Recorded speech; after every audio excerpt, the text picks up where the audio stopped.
family vacation in Rhode Island took a turn for the worst after a large wave left a man from Western Mass temporarily paralyzed. But thanks to a Good Samaritan, that man is safe and recovering in the hospital. Western Mass News reporter Sabrina Riley is in studio after speaking exclusively with the family on what they are now trying to do. Sabrina?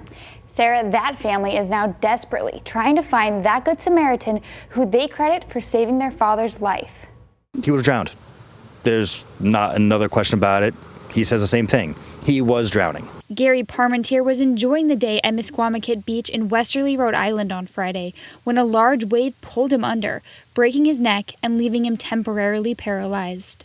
I got a phone call from my mom. She was on the beach. She said Gary's body surfing hit his head and he's paralyzed. Gary's stepson, Stephen Shapiro, spoke exclusively to Western Mass News detailing the moments his dad was seriously injured.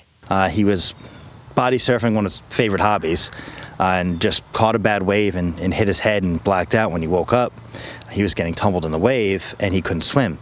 So he was taking in a lot of water, and he was lucky enough where a wave washed him around, where his face was sticking up out of the water, where he was able to shout for help a couple times. That's when a Good Samaritan came to his rescue, pulling him safely to shore.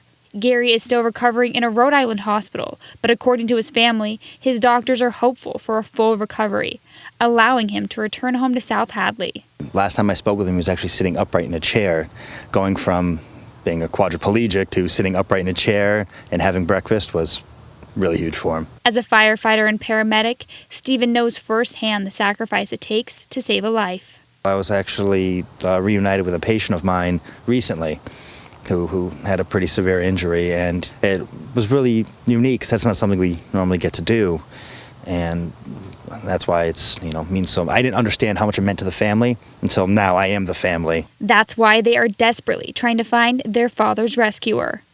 It would mean a lot to my family if whoever this person is just drops a line, even if you don't come forward and nothing else comes of it, just you saved his life. Thank you. That's really, thank you. The family also took to Facebook in hopes to find the man they describe as a middle-aged man wearing a black swimsuit.